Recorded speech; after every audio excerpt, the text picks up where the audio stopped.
Good morning बच्चों। Elon public school नेठाना की online classes में आप सभी का स्वागत है। आज हम बात करेंगे क्लास 8 साइंस के चैप्टर नंबर 5 की, जिसका नाम है कोल एंड पेट्रोलियम, यानी कि कोयला और पेट्रोलियम। तो आइए बिना किसी देरी के हम वीडियो को शुरू करते हैं।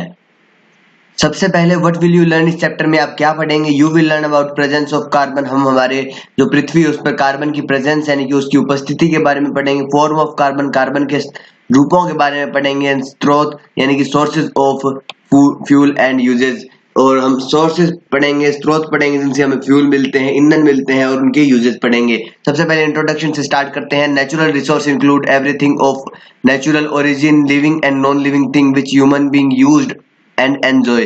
कि नेचुरल रिसोर्सेज क्या होते हैं, प्राकृतिक संसाधन क्या होते हैं बच्चों? प्राकृतिक संसाधन वो सभी संसाधन होते हैं, इंक्लूड एवरीथिंग, उनमें वो सभी चीजें शामिल होती है जो ह्यूमन बीइंग द्वारा यूज की जाती है, उनसे ह्यूमन बीइंग द्वारा एंजॉय किया जाता है, मानव द्वारा उनको प्रयोग में लिया जाता है, चाहे वो चीजें नेचुरली हमें मिले या नहीं मिले, या फिर चाहे वो लिविंग हो या नॉन लिविंग थिंग हो, हमें उससे लेना देना नहीं है। लेकिन जो चीजें हमारी काम आएगी, जो चीजें हमें प्रकृति से मिलती है, वो सभी जो चीजें हैं वो सारी की सारी चीजें हैं वो नेचुरल रिसोर्सेज होती है, प्राकृतिक संसाधन होती है। Natural resources are the substances provide by the nature. Natural substances ऐसे पदार्थ होते हैं, प्राकृतिक संसाधन ऐसे पदार्थ होते हैं जो हमें प्रकृति द्वारा प्रदान किए जाते हैं, नेचर द्वारा प्रोवाइड कराए जाते हैं।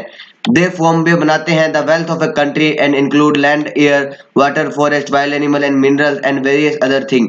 कि जो हमारी जो हमारा जो देश है, हमारी जो कंट्री है, उसको संपूर्ण मतलब उसको वेल्दी बनाना, उसको प्रतिष्ठित कंट्री बनाने का काम जो है वो नेचुरल रिसोर्सेज करते हैं। नेचुरल रिसोर्सेज में क्या क्या चीजें आती है? नेचुरल रिसोर्सेज में आते हैं भूमि हो गई, हवा हो गई, पानी हो गया, जंगल हो गए, जंगली जानवर हो गए, मिनरल्स हो गए, और भी बहुत सारी चीजें हैं जो इनके अंदर शामिल होती है। मिनरल्स होते हैं खनिज पदार्थ। They provide the base for the goods and the services needed to support modern life.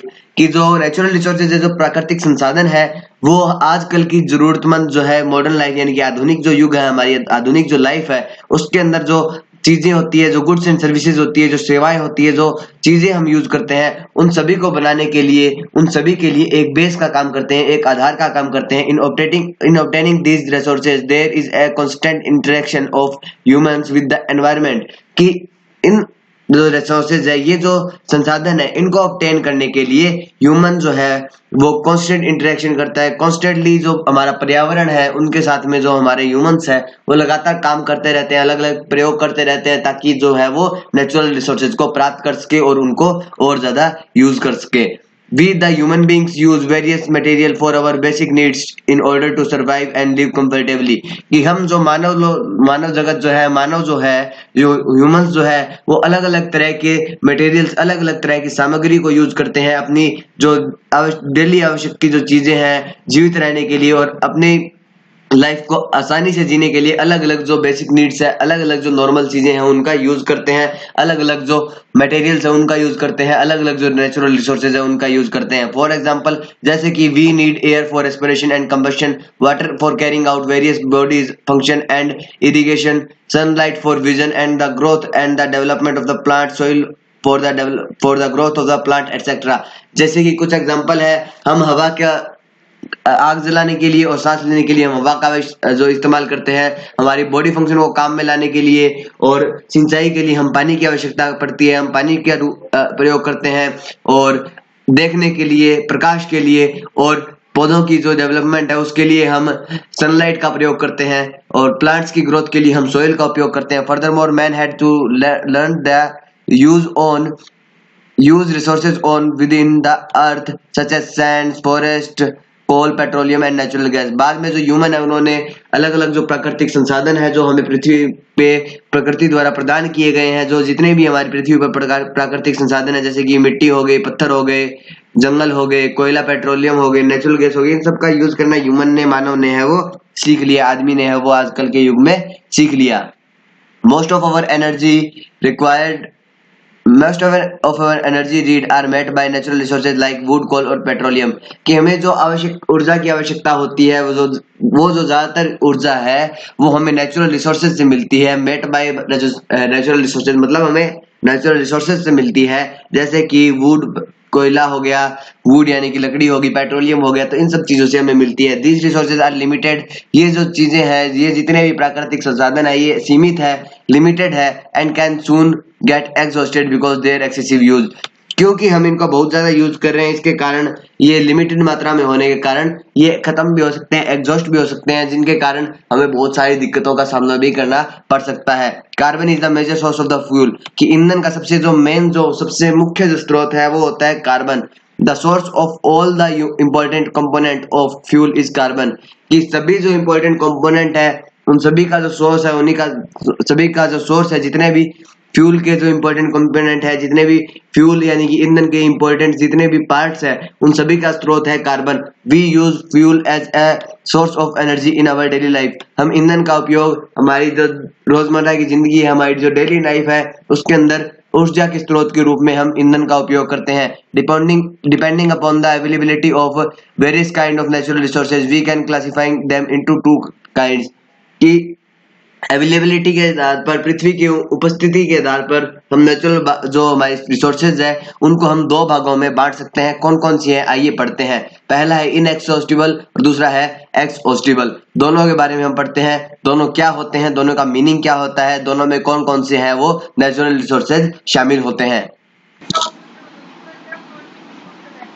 सबसे पहले आते हैं inexhaustible natural resources. The natural resources which are available to human being in unlimited quantity and not likely to be exhausted by various human activities are called inexhaustible natural resources. यानी कि ऐसे natural resources, ऐसे प्राकृतिक संसाधन जो human being द्वारा कितने भी यूज करें वो खत्म नहीं हो, उनकी मात्रा है जो प्रकृति के अंदर अर्थ के ऊपर इनफाइनाइट हो, अनलिमिटेड हो, वो क्वांटिटी उनकी कभी भी वो खत्म ना हो ह्यूमन एक्टिविटीज द्वारा। तो ऐसे जो सब्सटेंसेज है, ऐसे जो रिसोर्सेज है, उनको हम इनएग्जॉस्टिबल नेचुरल रिसोर्सेज बोलेंगे।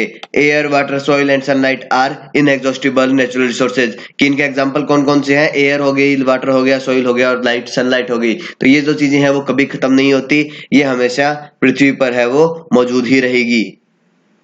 अब आते हैं exhaustible natural resources. The natural resources which are available to human being in a limited quantity and likely to be exhausted by human activities in near future are called inexhaustible natural resources, यानी कि ऐसे प्राकृतिक संसाधन, ऐसे natural resources जो human being के लिए एक निश्चित मात्रा में उपलब्ध होते हैं, एक निश्चित मात्रा में वो पृथ्वी पर एग्जिस्ट करते हैं, और हमारी जो एक्टिविटीज है, ह्यूमन एक्टिविटीज है, उनके कारण वो कुछ समय बाद में या एक लंबे फ्यूचर के समय में कभी भी जाके वो खत्म हो सकते हैं। तो ऐसे जो रिसोर्सेज हैं उनको हम एग्जॉस्टिबल नेचुरल रिसोर्सेज बोलेंगे। फॉरेस्ट, वाइल्ड लाइफ एंड और kind of mineral such as coal, petroleum and natural gas are the exhaustible natural resources, कि जितने भी हमारे जंगल है, हमारी जो जीव जंतु है और बाकी जितने भी इस टाइप के मिनरल्स है, खनिज है, जैसे कि कोल, पेट्रोलियम, नेचुरल गैस और भी बहुत सारे जो है वो सभी है वो कभी भी खत्म हो सकते हैं, क्योंकि हम इनका बहुत ज्यादा यूज कर रहे हैं, उनको बहुत ज्यादा वेस्ट भी कर रहे हैं। इन दिस चैप्टर, इस चैप्टर में we will study about the important natural resources such as forest, soil, minerals, coal and petroleum. इस चैप्टर में हम कुछ इंपॉर्टेंट प्राकृतिक संसाधन के बारे में पढ़ेंगे, जैसे कि हमारे फॉरेस्ट यानी जंगल हो गए, मिट्टी हो गई और हमारे खनिज पदार्थ हो गए। All this fuel were form in million of year by the decay of the remain of dead plant and animals, as their remain of dead animal and plant are called fossils, therefore the fuel obtained from them is also called fossil fuels। कि जितने भी हमारे fuels है, जितने भी ईंधन जिनका हम यूज करते हैं, वो लाखों साल पहले, मिलियंस ईयर पहले उनके जो मरे हुए जीव जंतु थे, उनके मरने के बाद उनका जो बचा हुआ जो हिस्सा होता है, उनसे है जो आज के हमारे फ्यूल का निर्माण हुआ है। और जो बचे हुए हिस्से होते थे, जो रिमेनिंग जो होती थी डेड प्लांट और एनिमल की, मरे हुए जीव जंतुओं की जो बचा हुआ हिस्सा होता था, उसको हम फॉसिल्स बोलते हैं। और इनसे जो फ्यूल हमें मिलते हैं, इसलिए हम उनको फॉसिल फ्यूल बोलते हैं। हम पढ़ते हैं कोल के बारे में। अब कोल क्या होता है? कोयला होता है। You might have been seen or heard about coal, कि आपने कोयले को देखा होगा और उसके बारे में सुना होगा। कोयला एक हार्ड स्टोन है, एक कठोर पत्थर है। Likely substance generally black in colour, ये कठोर सा एक पत्थर जैसा सा होता है और इसका जो रंग होता है वो ब्लैक होता है। However its colour varies depending upon its kind, ये अलग अलग इसके प्रकार होते हैं, उनके अलग अलग रंग का होता है, अलग अलग प्रकार पे अलग अलग रंग का होता है। इसके 2-3 टाइप होते हैं और इसका जो कलर है वो भी अलग अलग होते हैं।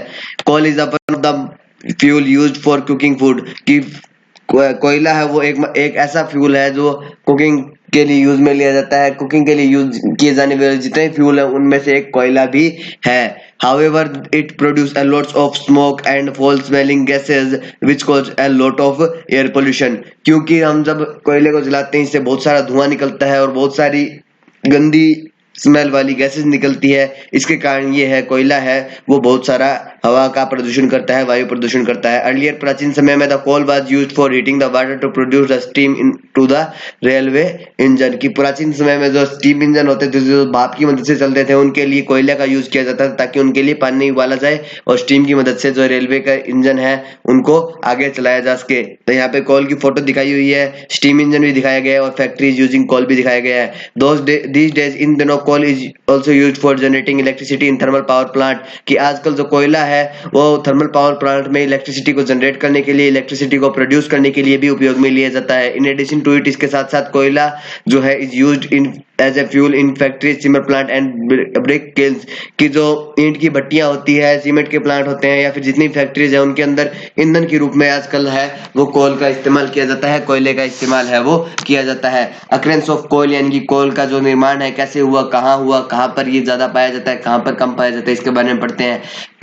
Coal is the deep under the surface of earth. कि जो कोल है वो पृथ्वी की सतह के बहुत ज्यादा नीचे पाया जाता है। The major coal mine in India are located in West Bengal, Orissa, Jharkhand and Madhya Pradesh. की जो मुख्य जो भारत में कोयल की खदानें पाई जाती है, कोयले की जो खानें पाई जाती है वो है मध्य प्रदेश, झारखंड, उड़ीसा और वेस्ट बंगाल में पाई जाती है। The large number of coal mine are in Jharia and Bokaro in Jharkhand and Raniganj in West Bengal. की जो ज्यादातर जो एक बड़ी संख्या में जो माइंस है, जो कोयले की खदानें हैं वो झारिया और बोकारो झारखंड में पाई जाती है और रानीगंज जो कि वेस्ट बंगाल है वहां पर, वेस्ट बंगाल में है वहां पर वो पाई जाती है। अब पढ़ते हैं हाउ इज कोयल फॉर्म, की कोयल का निर्माण कैसे हुआ। Millions of year ago various part of the earth were covered with the wet and marshy area of land called swamp in which used tree and giant fern and mosses grow. कि million साल पहले पृथ्वी के ऊपर जो पृथ्वी की सतह थी वो एकदम अलग हो गई, उसके ऊपर थोड़ी सी नमी आ गई, वो गिल्ली होनी शुरू हो गई और इसकी मदद से जो एरिया था उसको हमें स्वैम्प नाम दिया गया और जहां पर बड़े बड़े पेड़, झाड़ियां और जो अलग अलग चीजें हैं वो उगना स्टार्ट हो गई। As the trees and plant lost their leaves, जैसे जैसे धीरे धीरे जिनके बाद में जो प्लांट्स और जो ट्रीज है, जो हमारे पेड़ पौधे, उन्होंने अपनी पत्तियों को खोया, दे डेड, वो मर गए। Their leaves and their dead material form into layer of rotting vegetation. कि वो उनकी जो पत्तियां जो झड़ चुकी थी और जो मरने के बाद उनका जो मटेरियल था, जो पूरी बॉडी थी, वो एक पतली पतली लेयर्स के अंदर हो गई, सड़ी हुई जो सब्जियां होती है उस टाइप में होके जमीन में चली गई। The pressure from the above pushed this layer together to form a layer of a soft material called peat. कि जो प्रेशर ऊपर से आया, जमीन के ऊपर का जो प्रेशर है वो इनके ऊपर पड़ा, जिसकी मदद से ये पतली पतली लेयर में बदल गए और एक सॉफ्ट मटेरियल में बदल गए, जो एक नरम मटेरियल में बदल गए, जिसको हम पीट बोलते हैं। Some time mud and sand were washed over the layer of the peat pressing them further and even tight together. कि कभी कभी कीचड़ और जो मिट्टी पानी के साथ बहकर आती थी वो इनको और ज्यादा इनकी जो परतों के ऊपर से जाती थी तब उसको और ज्यादा दबा के जाती थी, जिसके कारण ये और ज्यादा टाइट हो जाते थे और ज्यादा नीचे चले जाते थे। This is a soft brown coal और लिग्नाइट, जिससे फिर दिस मेड, इसकी मदद से जो बना उनको कहते हैं हम सॉफ्ट ब्राउन कोयल, यानी कि एक भूरे रंग का एक सॉफ्ट कोयला होता है जिसको हम लिग्नाइट भी बोलते हैं। As more mud and sand piled up the top the vegetation was pressed even deeper। जो जैसे जैसे मिट्टी और जो कीचड़ है वो और ज्यादा इकट्ठा होने लगा, ऊपर और ज्यादा बढ़ने लगा, जिसके कारण जो वेजिटेशन थी, जो मरी हुई जो जीव जंतु की जो मटेरियल्स थे वो और ज्यादा नीचे जाने लगे और ज्यादा प्रेस होने लगे। The moment inside the earth crust help to turn the lignite into the hard black coal. और जो पृथ्वी के अंदर जो क्रस्ट होती है, उनकी एक लेयर होती है, क्रस्ट एक जो पृथ्वी की सतह के नीचे जो 4-5 लेयर होती है उन्हीं में से एक क्रस्ट होती है, जिसकी मदद से जो लिग्नाइट है वो काले ब्लैक कलर के जो कोयल के अंदर है ब्लैक कलर के हार्ड कोल में बदल गया। Due to the natural calamities like earthquake and the volcanic eruption a large number of plant and animal got buried under the surface of the earth million year ago. कि जैसे हमारे natural जो calamities यानी कि disaster होते हैं, natural जो हमारे प्रकृति के द्वारा जो हमारे लिए अर्थक्वेक जैसे भूकंप जैसे हो गए, या फिर वोल्केनिक इरप्शन यानी कि जो हमारा लावा निकलना होता है, वोल्केनो का फटना होता है, इस टाइप के कारण ये जो हमारे नेचुरल डिजास्टर होते हैं, इनके कारण क्या हुआ, एक बहुत सी संख्या में, एक बड़ी संख्या के अंदर जो पेड़ पौधे थे वो सरफेस, पृथ्वी के जो सतह है उसके नीचे दब गए, उसके नीचे बरी हो गए, उनके नीचे फंस गए। और इसके बाद में मिलियन सालों पहले वो पृथ्वी की सतह के नीचे दब गए। They got covered by many layer of the rock and soil and due to heat and pressure they got converted into fossil fuels. कि जैसे जैसे मतलब साल गुजरते गए वैसे वैसे इनके ऊपर जो रॉक की जो लेयर थी वो बढ़ती गई। जो लेयर और रॉक और जो मिट्टी थी उनके कारण क्या हुआ, उनसे हीट और प्रेशर का निर्माण हुआ, और उसी हीट और जो प्रेशर है उसकी मदद से जो कोयले हैं वो हमारे फॉसिल फ्यूल्स के अंदर बदल गए, या फिर जो फॉसिल्स थे, जो रिमेनिंग जो हमारे डेड प्लांट और डेड एनिमल्स के जो रिमेनिंग पार्ट थे वो फॉसिल फ्यूल्स में बदल गए। फॉसिल फ्यूल्स आर दस the remains of dead plant and animal that got buried millions of year ago. कि फॉसिल फ्यूल्स हम किसी को कहेंगे कि जो डेड प्लांट और एनिमल थे, जो हजारों मिलियन ईयर पहले पृथ्वी के नीचे दब गए थे, और बाद में फॉसिल फ्यूल में वो चेंज हो गए, बाद में उनमें उनके अंदर बदल गए, कन्वर्ट हो गए। Coal is obtained from the coal mine and that may be deep as 100 m to 300 metre down the earth. कि कोल है वो कोयला जो है वो कोयल माइन से प्राप्त किया जाता है, जो कि पृथ्वी की सतह के लगभग 100 से 1300 मीटर नीचे हमें पाई जाती है। जैसे कि कई कोयल हमें माइंस है जो हमें 100 मीटर नीचे मिट्टी की खुदाई करने में मिल जाएगी, और कई है जो हमें 1 किलोमीटर और 300 मीटर ऊपर है, वो नीचे मिट्टी के अंदर खुदाई करने पर मिलती है। Coal is a processed in industry to get useful product like coke, coal tar और कोल गैस। कि कोल को जो है इंडस्ट्री के अंदर प्रोसेस करके, इंडस्ट्री के अंदर उपयोग में लाकर, उसके अंदर अलग अलग चीजें का उपयोग करके उससे हम कोक बनाते हैं, कोल तार बनाते हैं और कोल गैस का निर्माण कर सकते हैं। अब आता है कोक के बारे में पढ़ेंगे, फिर हम कोल तार के बारे में पढ़ेंगे, और उसके तुरंत बाद हम पढ़ेंगे कोल गैस। तीनों के बारे में एक्सप्लेन करके हम पढ़ते हैं उनमें क्या क्या होते हैं, उनको किस तरह से बनाया जाता है। सबसे पहले हम पढ़ते हैं कोक के बारे में। कोक क्या होता है? This is a solid residue left behind during the destructive distillation of coal. यानी कि डिस्टिलेशन क्या होता है? A process of breaking of coal into simpler substances upon on heating in absence of air. यानी कि हवा की एब्सेंस के अंदर बिना हवा के किसी चीज को गर्म करके उसको छोटे छोटे टुकड़ों में बदलना, वो होता है डिस्ट्रक्टिव डिस्टिलेशन। यानी कि जो सॉलिड रेजिड्यू बचता है कोल का डिस्ट्रक्टिव डिस्टिलेशन के बाद में, वो होता है coke. It is black porous and tough substance. ये काला रंग का और एक मजबूत, एक अजीब सा सब्सटेंस होता है। इट कैन बर्न इजीली, ये जल्दी से जल सकता है। Does not produce smoke like coal, ये कोयले की तरह धुआं प्रोड्यूस नहीं करता। It is used in the manufacture of steel and extraction of metal. ये मेटल्स को एक्सट्रैक्ट करने में, निकालने में और स्टील को बनाने के उपयोग में लिया जाता है। It is also used to manufacture artificial graphite and to make certain fuel gases like water gas. और ये अलग अलग प्रकार के गैसेस बनाने के लिए उपयोग में लिया जाता है, जिनको जैसे कि वाटर गैस बनाने के लिए उपयोग में लिया जाता है। और इसकी मदद से आर्टिफिशियल ग्रेफाइट का भी निर्माण हम कर सकते हैं। अब हम पढ़ते हैं कोल तार के बारे में। It is A thick black oily liquid substance obtained by the destructive distillation of coal। कि ये भी सेम उसी तरह से obtain होता है, लेकिन ये थोड़ा मोटा ब्लैक कलर का और ऑयली सब्सटेंस, चिपचिपा सब्सटेंस होता है। It is a mixture of 200 substances. ये 200 पदार्थों का मिक्सचर होता है। It is used to make naphthalene balls which is a moth repellent. ये नेफ्थलीन बॉल बनाने के उपयोग में लिया जाता है। मोथ होता है कीड़े, जो कि कीड़ों को भगाने में उपयोग में ली जाती है। छोटी छोटी गोलियां होती है जिनसे कीड़े घर में नहीं आते। In the manufacturing of explosive, ये धमाके वाली चीजों बनाने के उपयोग में लिया जाता है, जैसे TNT, drugs, perfumes, plastic, photographic material etcetera. इन सभी को बनाने के लिए हमें कोल तार की आवश्यकता पड़ती है। अब हम पढ़ते हैं कोल गैस के बारे में। It is obtained during the processing of coal to get coke. कि कोल से कोक बनाने की प्रोसेस के दौरान कोल गैस का निर्माण होता है। It is used as illuminant, a fuel for industries located near coal processing plant. कि ये एक इल्यूमिनेट यानी कि एक फ्यूल के रूप में उपयोग में लिया जाता है। जैसे कि हमारे जो कोयल प्रोसेसिंग जो प्लांटेज होते हैं, जहां पर कोल को प्रोसेस करके कोक में बदला जाता है, उनके पास में जो इंडस्ट्रीज होती है उनके अंदर एक ये फ्यूल के रूप में उपयोग में लिया जाता है। Coal gas was first used in London for street lightning in 1810 and in New York in 1820 की सबसे पहले कोल गैस का जो यूज है वो लंदन के अंदर स्ट्रीट के अंदर जो गलियों में लाइटें होती है उनके अंदर लगाने में किया गया था, जो कि 1810 में किया गया था, और यही उपयोग है वो न्यूयॉर्क द्वारा 1820 के अंदर किया गया।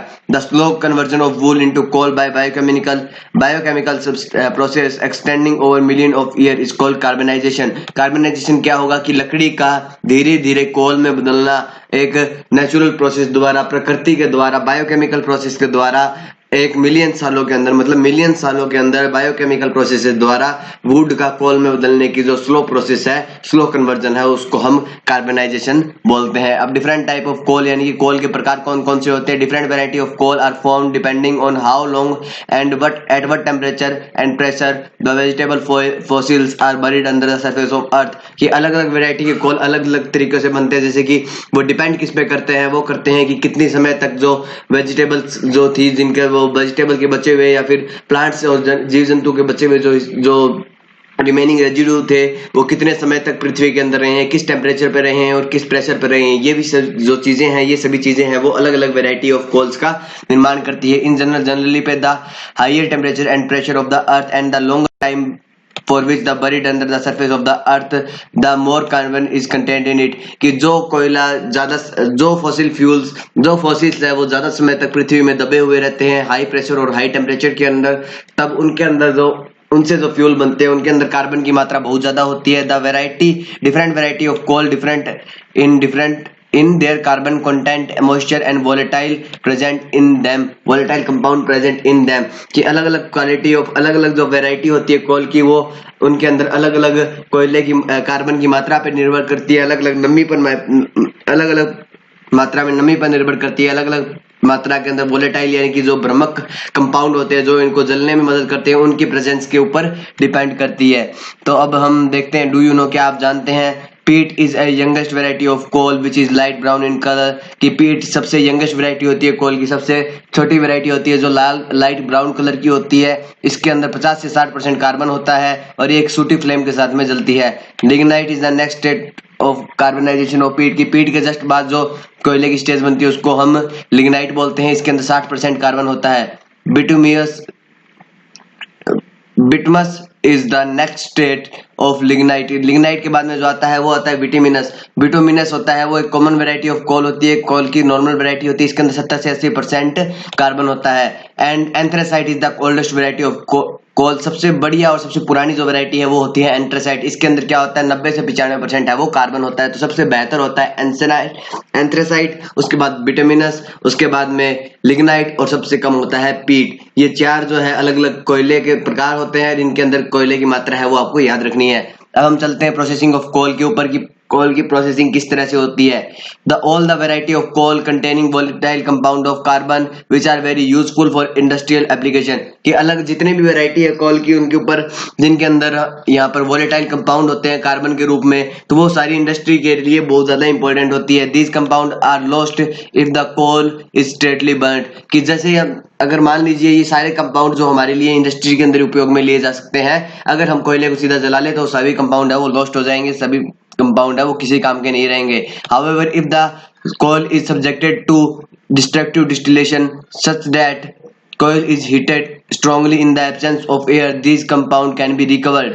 कि अगर हम जो कोयले को अगर हम डिस्ट्रक्टिव डिस्टिलेशन से गुजारें यानी कि कोयले को हम बहुत तेज गर्म हीट के ऊपर गर्म करें बिना हवा की एब्सेंस के अंदर, तब वो जो सब्सटेंसेस है जो हमारी इंडस्ट्री के लिए उपयोग में लिए जा सकते हैं वो रिकवर कर सकते हैं। Let us study the product obtained by the destructive distillation of coal and their uses. कि आइए जो प्रोडक्ट बनते हैं डिस्ट्रक्टिव डिस्टिलेशन से, कोल की डिस्ट्रक्टिव डिस्टिलेशन के उनके बारे में पढ़ें और उनकी यूजेस के बारे में जानें।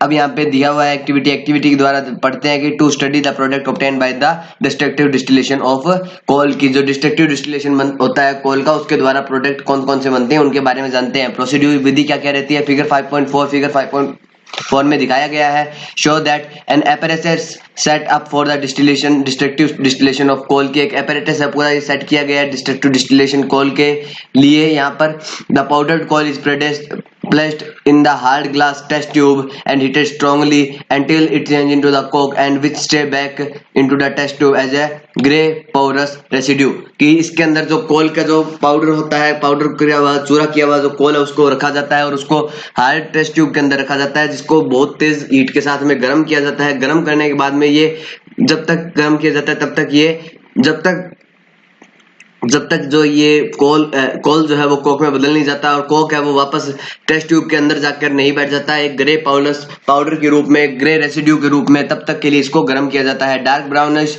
Black vapour are given out. Dark brown colour की और ब्लैक वेपर जो है वो बाहर निकाली जाती है। Some carbon present in the vapour solidify near the mouth of the hard test tube and is called gas carbon. कि माउथ टेस्ट ट्यूब के पास में क्या होता है, माउथ ऑफ टेस्ट ट्यूब है उसके पास के अंदर से जब वो गैसें निकल रही होती है तो वेपर से उनको सॉलिडिफाई कर देती है, वापस उनको सॉलिड के अंदर चेंज कर देती है। When these vapour are passed away through the water content conical flask the large amount of water vapour condense to form two distinct layer. The lower layer consist of black thick liquid called coal tar and the top clear contain ammonia liquor।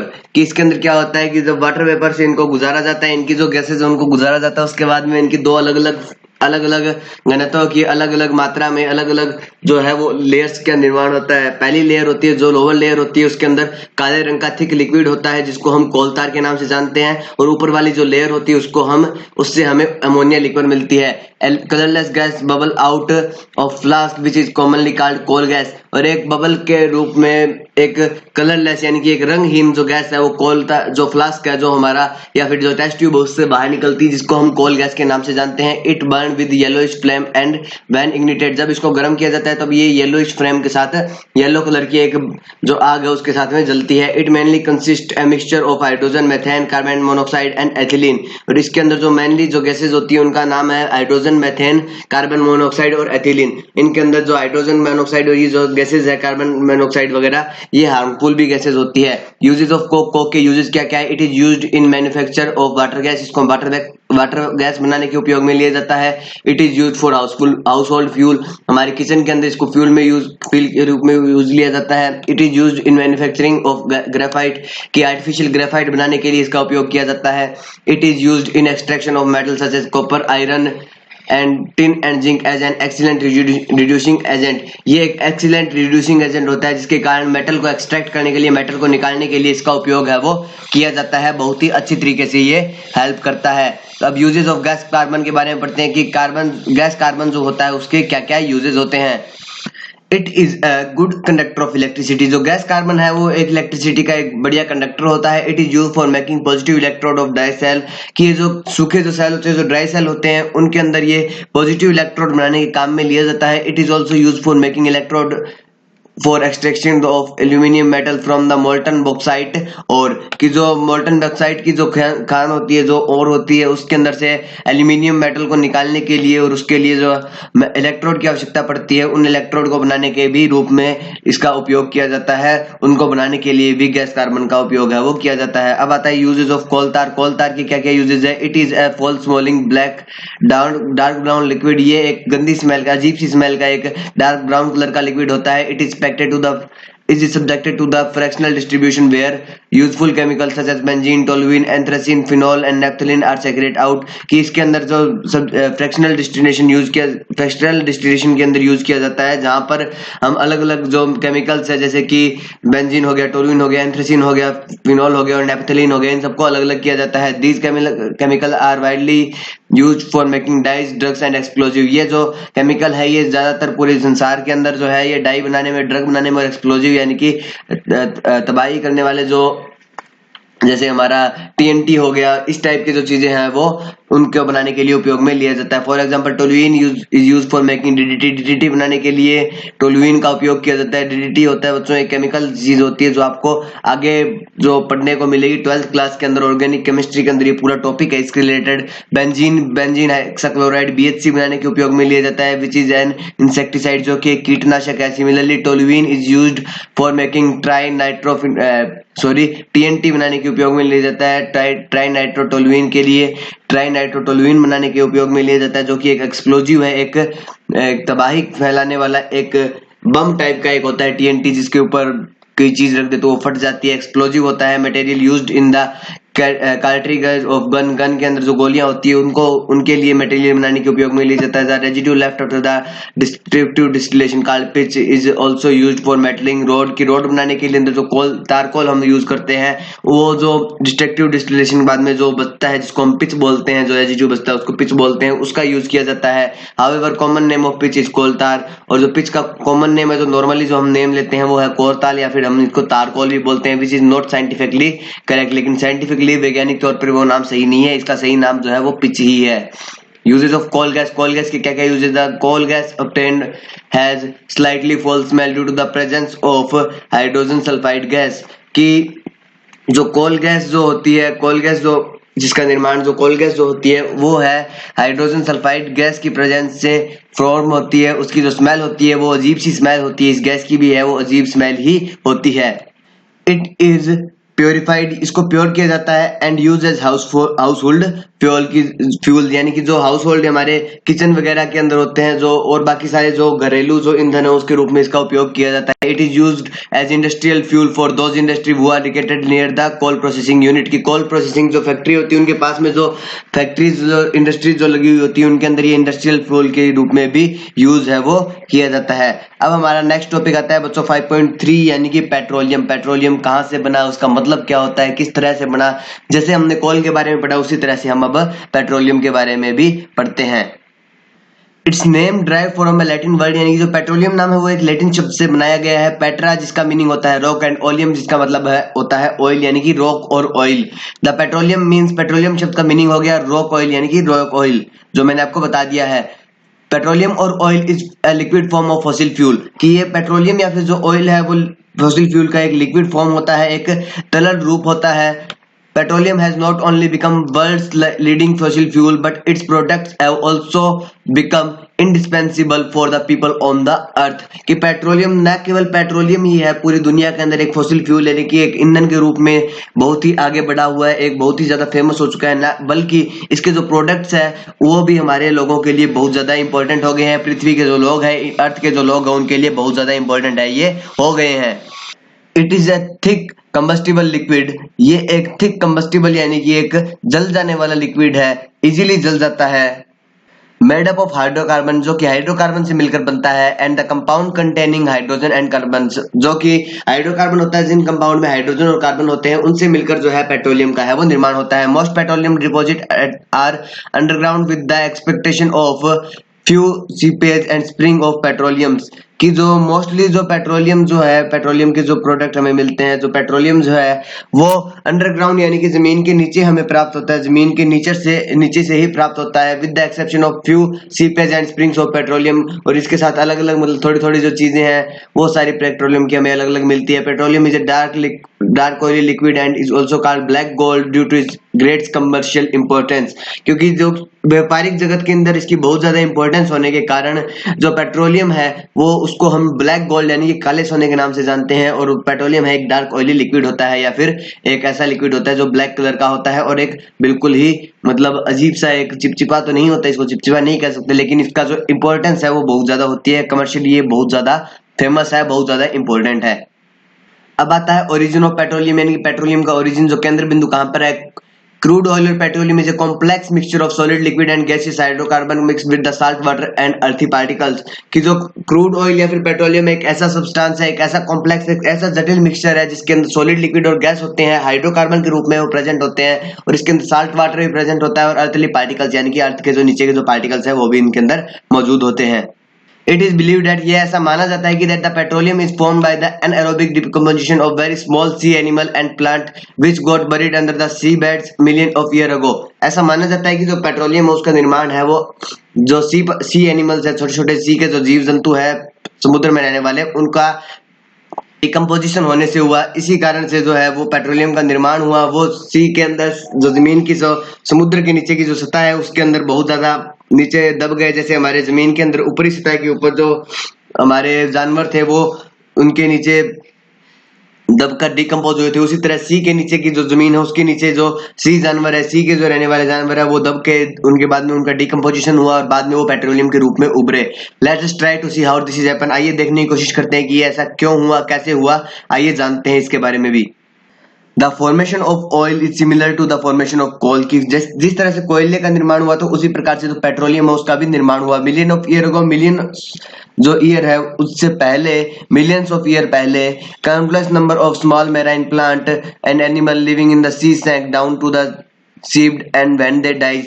जो मैंने आपको बताया कि जिस प्रकार जो पृथ्वी के जो जीव जंतु थे वो मरे, बाद में मिलियंस ऑफ ईयर पहले वो जमीन के नीचे दब गए, उसी तरह समुद्र में भी मिलियन ऑफ ईयर पहले जो जीव जंतु थे वो भी जो है दबकर मर गए और उनके जो डेड रिमेनिंग जो थे उनको भी हम फॉसिल सी बोलते हैं। तो उनसे है वो हमारा जो पेट्रोलियम है उसका निर्माण हुआ। जिस प्रकार पृथ्वी पर जो मरने के बाद में जो हमारे कोयल का निर्माण हुआ था उसी प्रकार इसमें जो है वो पेट्रोलियम का निर्माण हुआ। Over a period of time, the mud accumulated over the layer of plant and animal remain।